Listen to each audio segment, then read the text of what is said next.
Oke, mungkin kita bisa langsung mulai aja. Halo, selamat pagi waktu Jakarta dan selamat sore waktu Saskatchewan.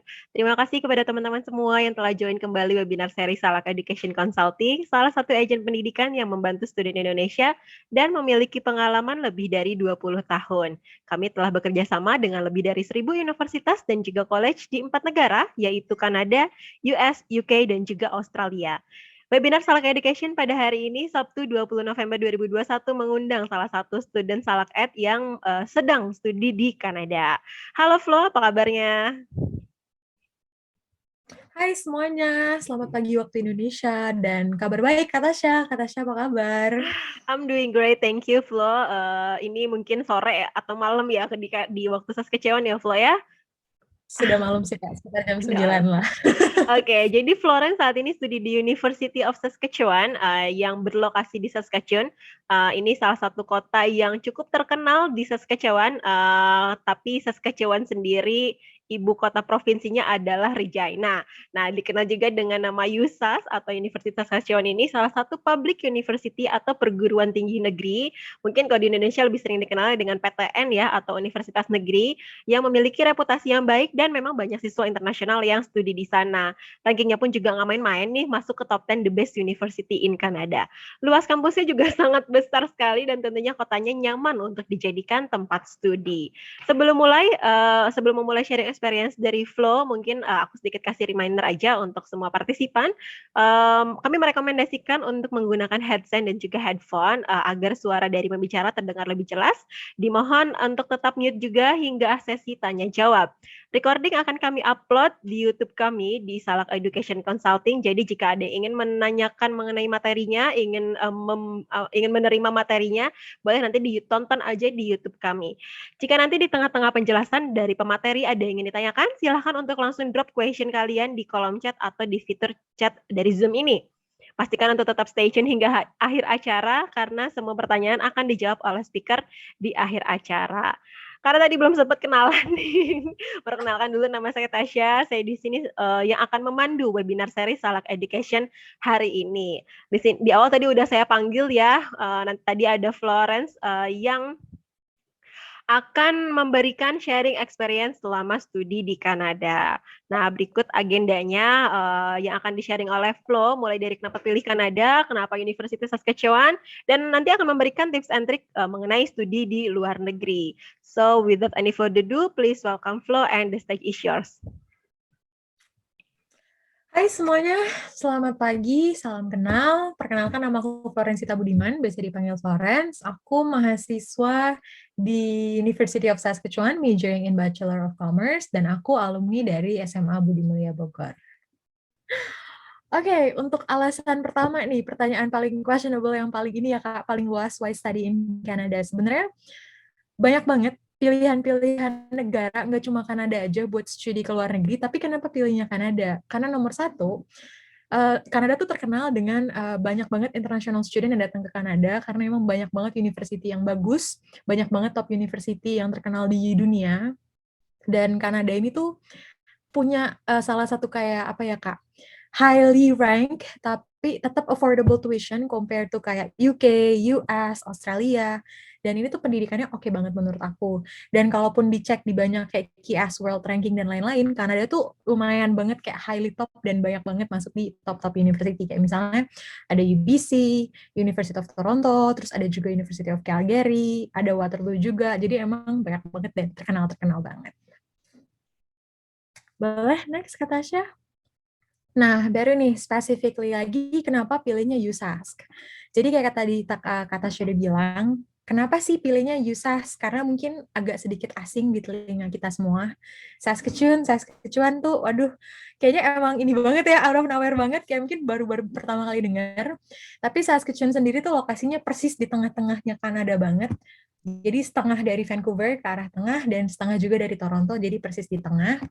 Dan tadi koreksi dikit sih Kak, sebenarnya ibu kotanya Saskatchewan itu Regina, Tapi Saskatchewan sendiri lebih modern lah, versi lebih majunya, makanya banyak student-student internasional yang pilih ke USAS ini. Jadi nomor satu tuh USAS emang beautiful city banget, kotanya cantik banget, masih asri, belum yang kena udah green, apa yang efek rumah kaca, jadi ini masih yang green banget, bener-bener cantik banget, masih banyak public spaces gitu. Kemudian kotanya sendiri tuh juga nggak terlalu rame, it's not a rush city, jadi kayak untuk tinggal di sini, belajar di sini, dan nikmatin pengalaman hidup di sini tuh menurut aku enjoyable banget. Jadi work sama life balance-nya tuh ada banget kalau di sini. Kemudian yang kedua, USS ini masuk dalam public university, jadi memang kayak di Indo juga lah ya, public university atau kampus negeri itu paling banyak diminati dan paling banyak digemari sama orang-orang, dan USS ini tuh masuk dalam public university di sini. Kemudian alasan ketiga, ini masuk dalam top rank. Jadi kayak tadi kata Tasya udah bilang ya, USS tuh lumayan kayak ada top 15, top 20-nya Kanada gitu, dan dia masuk top 400-nya Kanada. Jadi that's why USS meskipun mungkin jarang agak asing di telinga orang-orang, tapi emang top banget, lumayan best lah kalau bisa dibilang. Kemudian karena ini bukan kota yang rush, bukan kota yang orang itu buru-buru, terlalu yang kayak sibuk, orang-orang di sini tuh jujur friendly banget. Orang-orangnya baik banget, kayak kita nyolek untuk nanya apapun pasti dijawab karena mereka ramah banget, karena work-life balance di sini bagus. Kemudian kampusnya sendiri tuh punya good facilities banget. Kalau kalian penasaran good facility-nya kayak apa, kayak tadi udah di-mention kata Tasya, USS tuh bener-bener gede banget, luas gedung keseluruhannya. Jadi kalau mau dipakai buat lari pagi tuh oke banget. Dan USS juga punya rumah sakit namanya Royal University Hospital gitu. Jadi namanya Royal University Hospital. Jadi itu kayak memang dempetan banget sama USS, masih satu lingkungan. USS juga punya klinik, jadi kayak kita dapat fasilitas vaksin gratis dari USS, flu shot gratis dari USS. Jadi emang fasilitasnya banyak banget, ada gym, kolam renang, dan lain-lain. Pokoknya laboratoriumnya pun lengkap banget. Kemudian USS sendiri tuh letaknya deket banget sama pusat kota. Kalau naik bus probably cuma 5-10 menit. Jadi untuk ke city access tuh gampang banget. Dan Saskatchewan sendiri tuh kotanya nggak terlalu besar. Jadi diakses naik bus dari ujung ke ujung pun masih nyampe lah. More ini soal affordable tuition nih, karena emang USS meskipun dia top rank, lokasinya bagus, dosen-dosennya berkualitas, tapi tuition-nya tuh affordable banget compare tuh tadi University of British Columbia, University of Toronto, Waterloo, USS tuh bener-bener affordable banget. Selain itu juga untuk living cost-nya itu super duper affordable banget compared to other big cities ya. Mungkin kayak bisa dibilang bisa cuma setengahnya, 3/4-nya. Jadi dibandingin sama big cities, of course, Saskatchewan itu lebih murah dibandingin yang lain. Kemudian tadi aku udah singgung sedikit soal high quality lecturer, karena memang rank-nya sendiri udah bagus, of course. Lecturer-nya tuh berkualitas banget, kayak 2 dari lecturer aku ini yang sekarang aku lagi ikutin, bahkan mereka tuh salah satu penulis buku yang diterbitin di seluruh Kanada. Ada buku finance sama buku statistics. Jadi kalau mereka aja yang nulis dan mereka yang ngajar, of course mereka tuh credible banget sebagai lecturer. Dan USS sendiri tuh udah dibangun dari tahun 1907, makanya gedung yang aku pasang yang Kak Tasya pasang nih di screen, itu masuk salah satu historical building. Karena emang itu udah building bersejarah yang udah nggak boleh diutak-atik lagi sama kampus, udah masuk kayak salah satu situs bersejarah. Kemudian USS sendiri tuh nggak semua orangnya merupakan asli Kanada, jadi ada variety of communities gitu, banyak orang-orang dari Filipina, ada juga yang dari China, ada yang dari Eropa, jadi emang bener-bener banyak banget, jadi community itu banyak banget, dan USS sendiri tuh juga punya academic and non-academic club, community and club untuk student gitu, jadi buat misalnya, aduh orang Indonesia jarang nih gitu kan, ya udah tinggal cari aja klub apa, jadi nggak mesti main sama orang Indonesia, tetap ada klub student yang lain.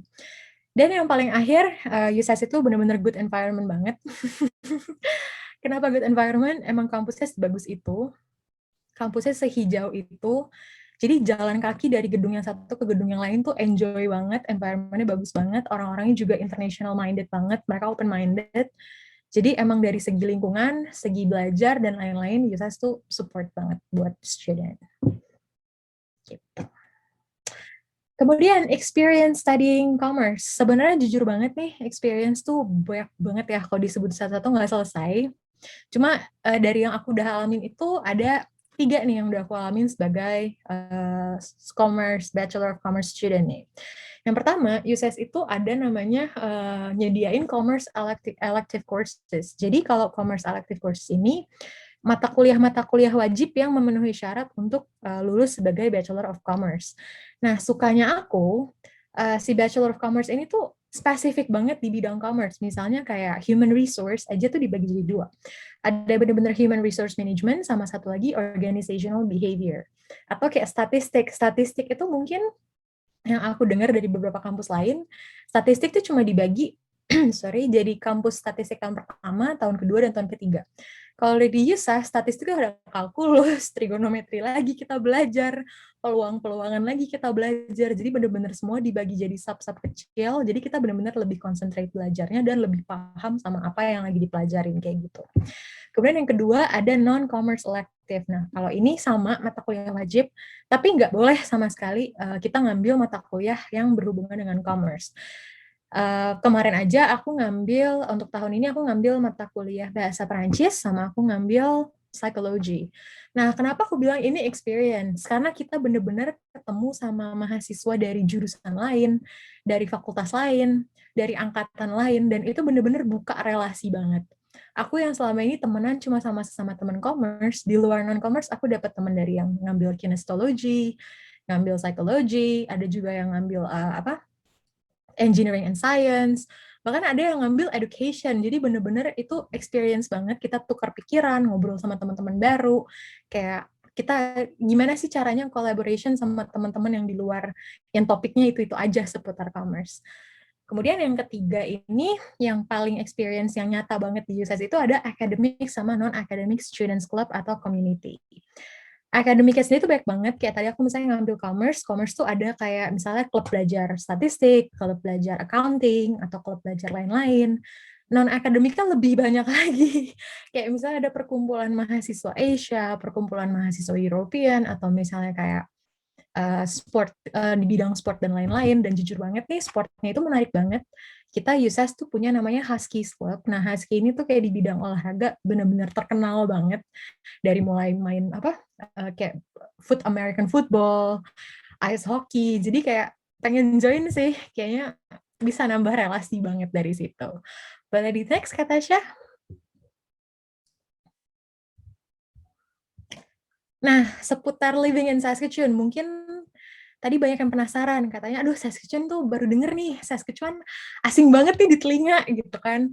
Tapi USS atau Saskatchewan sendiri tuh nggak sekamsa itu kok, guys. Tetap ada, gedung tinggi tetap ada, bangunan-bangunan bagus yang modern-modern tetap ada, tapi emang dia tuh bener-bener masih yang hijau banget, nggak yang kayak Jakarta udah gedung semua, kayak kalian bisa lihat dari arah jauh, ceritanya gambar dari drone gini, masih asri banget dan lumayan modern ketimbang kayak mungkin Regina dan lain-lain. Saskatchewan sendiri lebih nggak monoton lah. Gitu. Boleh next, Kak Tasya? Thank you. Oke, jadi saya sendiri nih kampus gambar pertama ada City Hall-nya, jadi emang lumayan besar dan lumayan hijau. Kemudian yang gambar nomor 2 itu USS pas lagi spring, emang cantik banget. Kemudian gambar nomor 3, 4, 5, dan paling terakhir itu pas lagi summer.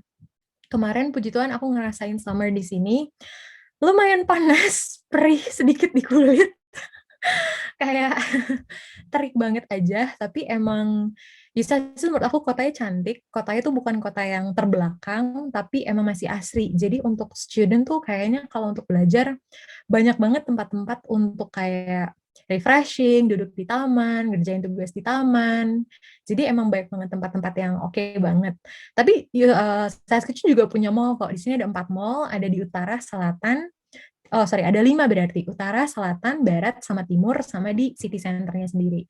Mall-nya lumayan gede, tapi of course nggak bisa di-compare sama mall-nya Indonesia yang kayak sampai 5 lantai, 6 lantai. Di sini mall nggak besar, tapi menghibur kok. Jadi nggak banyak main, belajarnya tetap fokus. Boleh di next lagi, Kak Tasya? Thank you. Nah, kebetulan yang paling kiri ini pas kemarin aku lagi ngerayain Halloween, sama yang punya rumah diajak keliling-keliling, kita foto-foto bareng. Dan emang kelemahannya USAS itu terlalu dingin kotanya, jadi abis summer, fall-nya tuh cuma sempet kayak 2 minggu, 3 mingguan fall, dan tiba-tiba yes, kita sudah putih bersalju guys.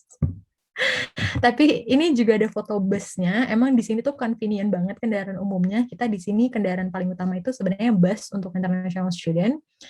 Tapi busnya tuh bener-bener convenient banget kok. Nggak kayak di Indo yang kayak kalau mau berhenti tuh diketok atapnya atau kayak kiri, kiri, kiri. Nggak, di sini bener-bener tertib banget, teratur banget. Jadwalnya juga ada di app gitu. Jadi emang convenient banget kok untuk tinggal di Saskatchewan sendiri. Boleh di next lagi, Kak Tasya? Thank you. Oke, tips to study abroad. Ini yang paling penting sebenarnya untuk student atau anak-anak SMA yang lagi bimbang nih, pengen masuk kuliah. Gimana sih gitu kan dari pilih jurusan, pilih tempat, dan lain-lain, tapi pengen kuliah ke luar negeri. Bingung start dari mana. Start pertama yang paling penting, utama, dan paling paling crucial banget itu adalah harus pilih jurusan dulu, tapi yang sesuai sama minat dan bakat nih. Ini yang paling utama. Soalnya kalau kita belajar, kita minat, tapi kita nggak punya bakat, bakal keteteran. Tapi kalau kita berbakat tapi nggak minat, ngejalannya tuh hambar, cepet bosan. Jadi yang pertama tetap harus pilih dulu nih, minat sama bakatnya. Kemudian yang kedua, ini yang paling penting untuk didiskus bareng orang tua. Berapa sih budgetnya untuk tuition fee sama living cost? Karena ini kan yang paling berkaitan dengan orang tua tuh bisa support kita berapa, kemudian nanti kelanjutannya gimana. Jadi itu yang paling harus didiskus paling banyak sama orang tua. Nah, setelah nanti udah ada nih budget tuition fee sama living cost-nya, baru deh kira-kira dengan budget sekian, cocoknya ke negara mana aja ya. Kalau masalah edu kan banyak ya Kak, ada Kanada, US, UK, banyak banget pilihannya. Jadi dari budget itu bisa kalian pilih, oh kira-kira nyampe nih di US, nyampe nih di UK, atau malah bisa ke Kanada. Siapa tahu nanti kita jadi temen kan di Saskatchewan sini gitu. Baru nanti setelah itu tadi aku bilang pilih negaranya setelah ketahuan budgetnya, baru terakhir nih.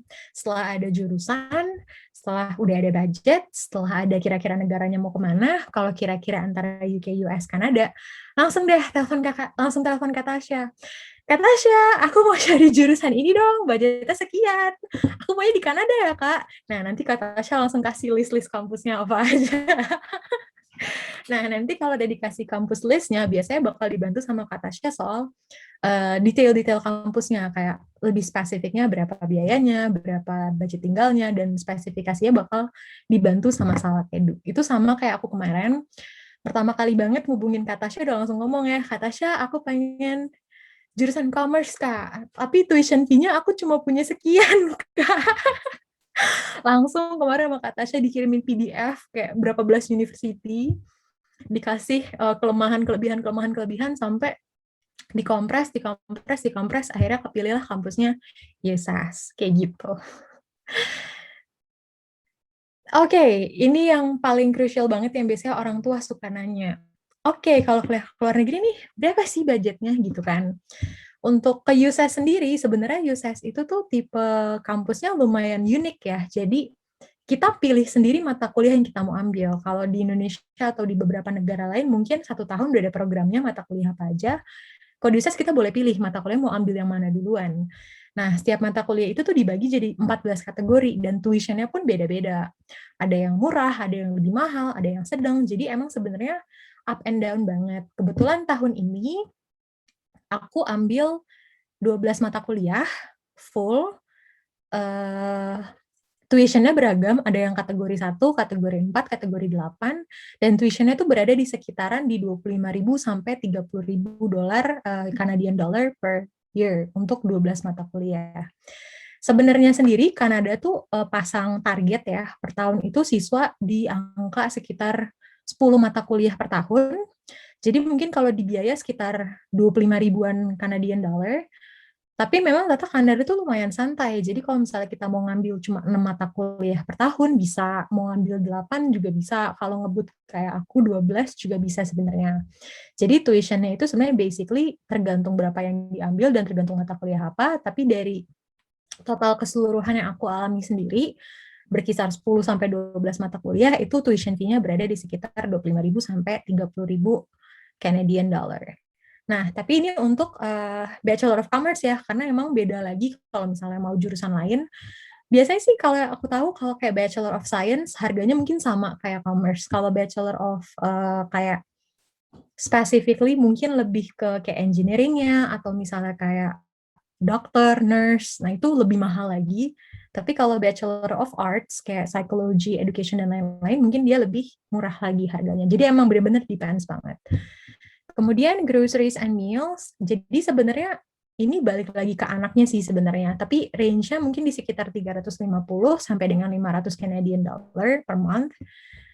Tapi ngikutin gimana gaya hidup anaknya. Kalau misalnya anaknya hemat, senang masak, makannya dikit, mungkin 350 per month udah termasuk groceries, dan kalau misalnya diajak temennya makan keluar, karena makannya dikit bisa dibawa pulang, bisa buat makan malam, probably itu bakal lebih hemat. Tapi kalau burju misalnya tiap hari Starbucks terus ya katanya, tiap hari mau jajan terus, makan pagi, siang, sore, maunya beda-beda, ya bisa 500 bahkan bisa lebih.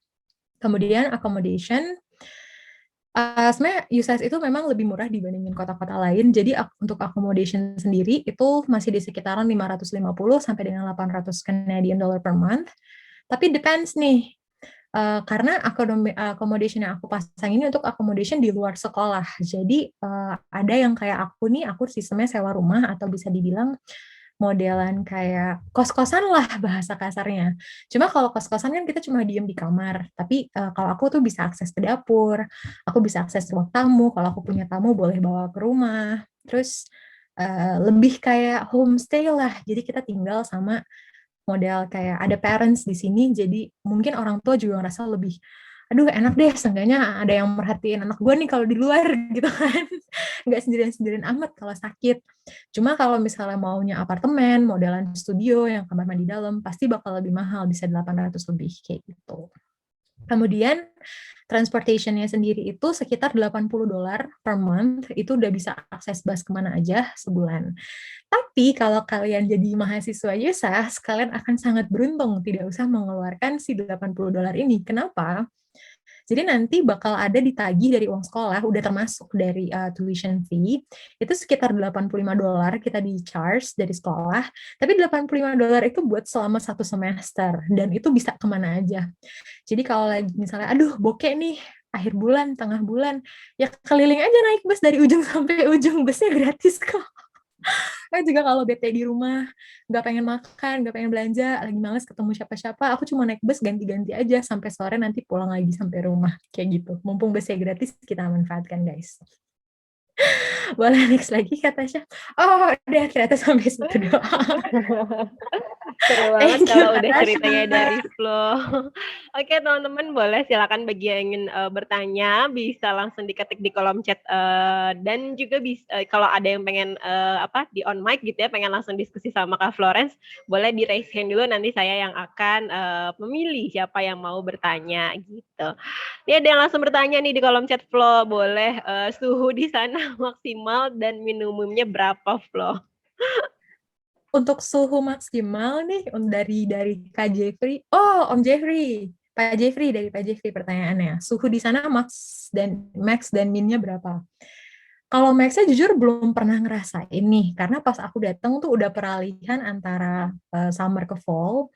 Tapi kemarin yang aku hadapin di sini tuh sekitar 35 derajat. Emang panas banget, sekering itu, dan seperih itu kulitnya. Jadi meskipun kita lagi kena sunshine gitu, tetap harus yang kayak kita pakai agak lengan panjang, atau enggak tuh minimal kita pakai sunscreen. Karena meskipun 35 derajat itu nggak kayak di Indo, di sini tuh 35 derajat itu dry banget, nggak humid. Nggak manusiawi keringnya. Mungkin Jadi kalau emang di Indonesia panasnya kayak kulit kita masih bisa terjaga lah ya. kalau di situ udah kering banget, dan terik matahari tuh kayak push, kayak gitu banget. Tapi 35 itu yang termax. Dan kalau minimal yang aku denger nih, di sini tuh bisa sampai minus 60 kalau lagi ekstrim. Iya.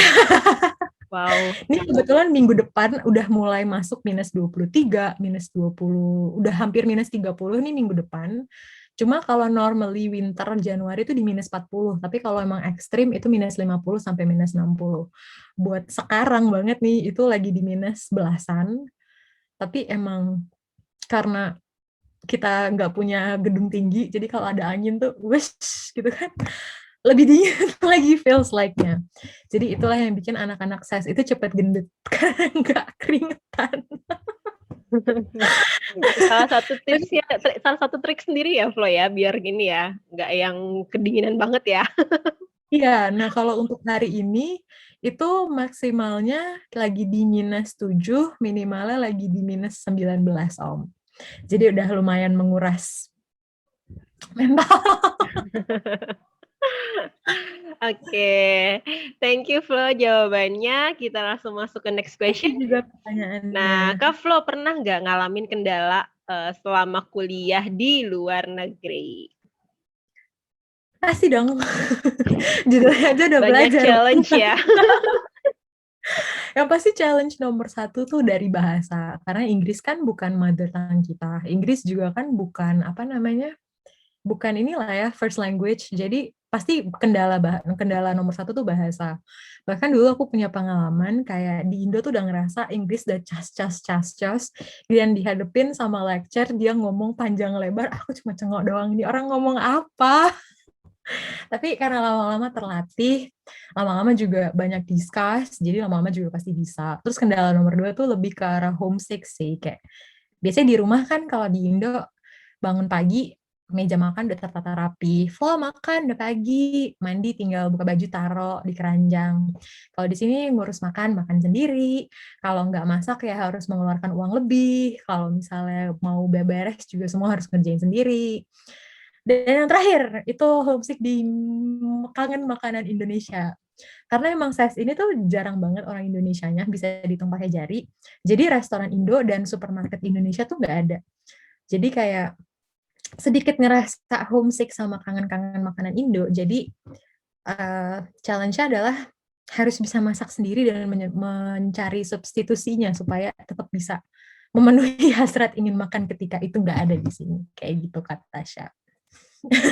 Oke, thank Thank you you untuk Flo. question-nya. Boleh ada yang mau bertanya lagi mungkin boleh di raise hand lalu nanti dinyalakan mic-nya atau boleh juga di kolom chat. Mungkin aku mewakili pertanyaan lainnya. Kalau misalnya jadi Flo ini kalau selama di homestay, selama di tempat tinggal sekarang nih, Flo masak atau beli nih lebih seringnya? Nah, sebenarnya aku lebih senang masak, karena emang aku senang explore makanan dan kadang kan ngidamnya beda-beda ya, Kak. Hari ini pengen makan apa, jadi senangnya masak. Cuma ketimbang masak sama beli, puji Tuhan banget, aku lebih sering dimasakin sama yang punya rumah. Oh ya? Aku tuh karena tiap pagi, "Flo," gitu, mama suka chat, "Flo, kamu hari ini masak apa?" Aku nggak masak, udah dimasakin. Karena kebetulan aku lumayan deket sama yang punya rumah. Jadi kalau aku lagi nggak keluar-keluar kamar, kayak dari pagi sampai siang nggak keluar rumah, biasanya dia tahu kayak, oh dia lagi ujian, apa dia lagi ada banyak tugas kali. Jadi tahu-tahu sampai atas, "Flo, we leave you food and in the table, you can have it." Jadi kayak, oh lebih baik dikasih sebenarnya daripada masak. Jadi barengan ya makannya ya.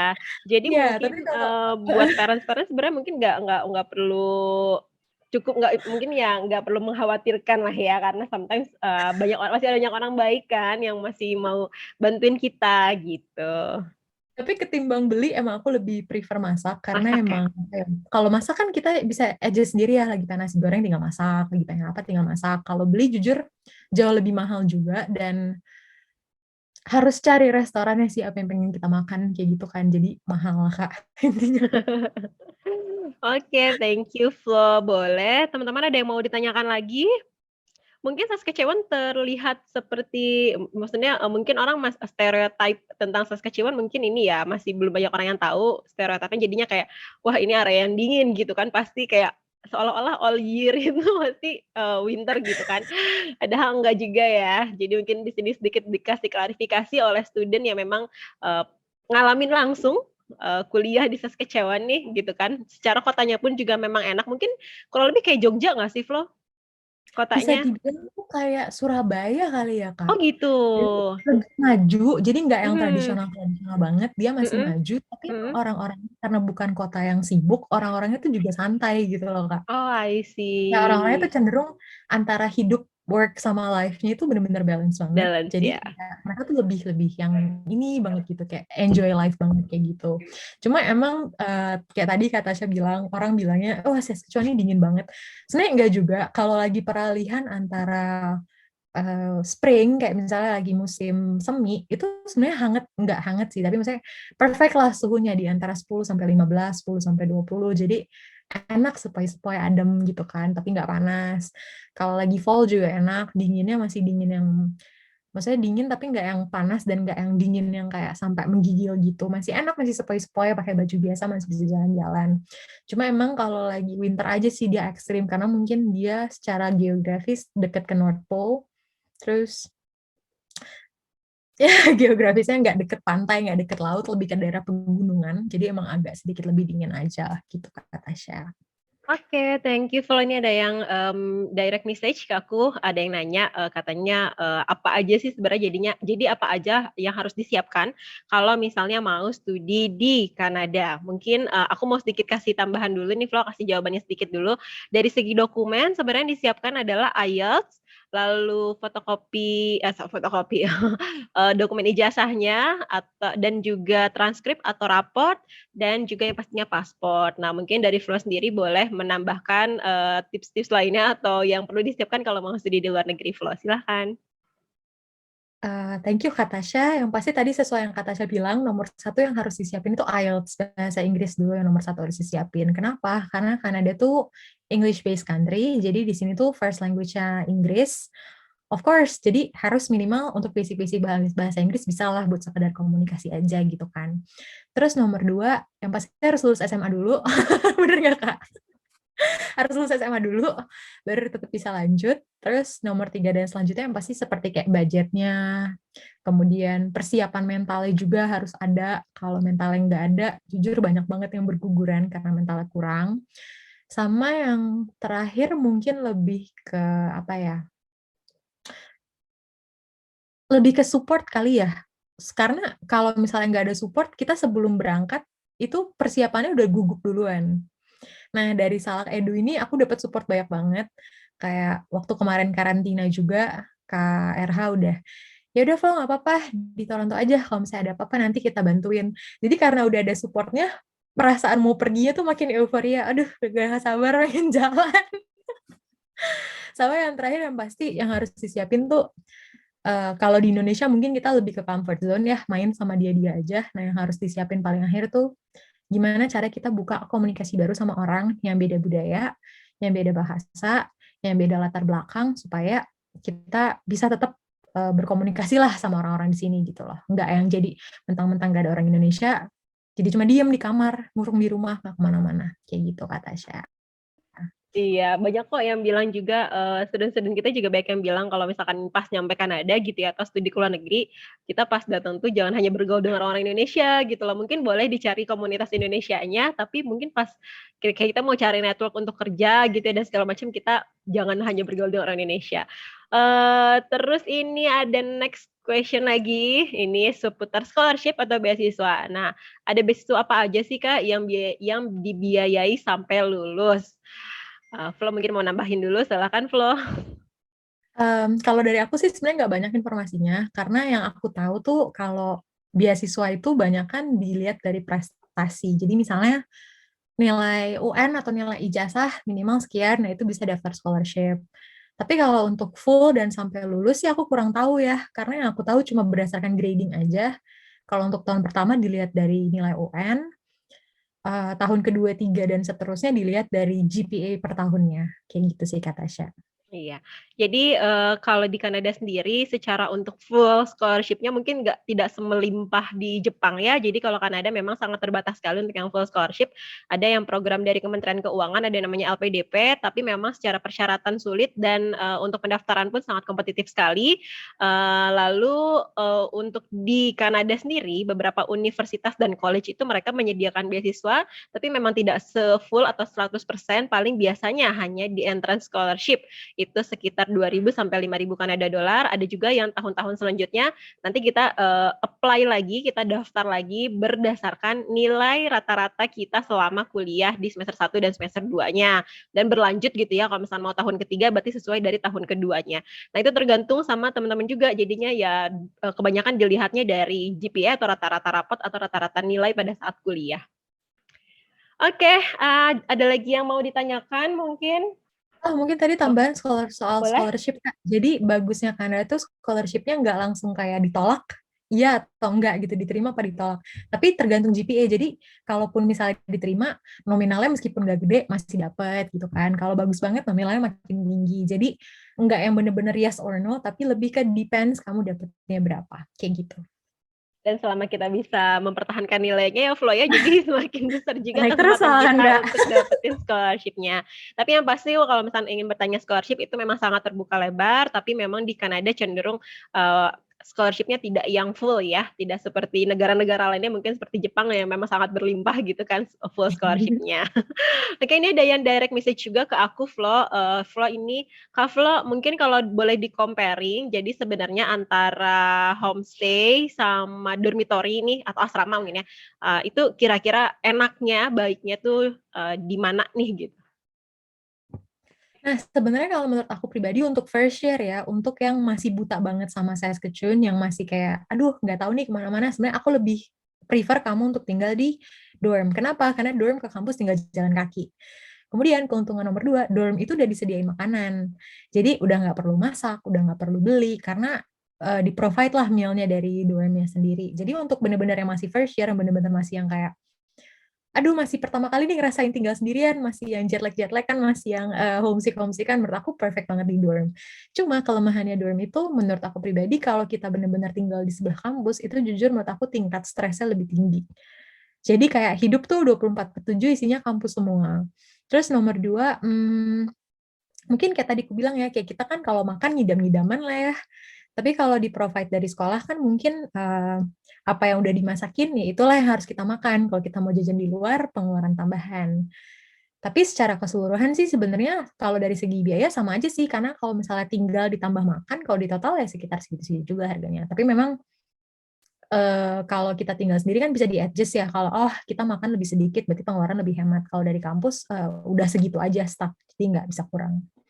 Tapi kalau memang yang benar-benar baru banget sih, perfect-nya tinggal di kampus. Cuma karena emang aku juga udah ada pengalaman pernah tinggal di luar juga, udah tau lah kayak gimana sih cara cari rumah, udah tahu gimana naik bus, transportasi umum di luar negeri gitu kan. Jadi aku prefer tinggal yang agak sedikit lebih jauh, jadi seenggaknya di jalan tuh udah refreshing dulu. Ada pemandangan yang bisa dilihat dulu, sekalian kan nambah-nambah ilmu ya, jalan di bus, ketemu orang, ngobrol, kayak gitu-gitu. Jadi aku sih kalau aku pribadi, kalau apa namanya, kalau udah punya pengalaman, lebih prefer untuk tinggal di luar kampus, gitu Kak Tasya. Thank you Flo untuk jawabannya. Boleh silakan, masih ada yang ingin ditanyakan tidak ya? Mungkin boleh di-raise juga untuk open on mic-nya. Mungkin kalau misalkan tidak ada lagi yang ditanyakan nih, ini mungkin saya cukupkan aja, Flo. Seru banget experience dari Flo, sharing-sharingnya, informasinya seru banget. Semoga nih setelah ini banyak teman-teman yang langsung daftar atau khususnya di Universitas Saskatchewan gitu ya, biar satu kota sama Flo gitu. Nah, oke, teman-teman, karena waktu kita sangat terbatas, jadi sharing experience kita hari ini. Oh, masih ada yang bertanya? Oh, masih ada yang bertanya. Nah, ini yang pas banget dia bertanyanya kalau mau konsultasi gimana. Jadi teman-teman kalau misalkan terima kasih banyak, tadi saya mau mengucapkan terima kasih banyak atas partisipasinya dan antusias yang bertanya pada pagi hari ini. Ini hari Sabtu mungkin ya, masih yang pada malas-malas gitu kan karena weekend.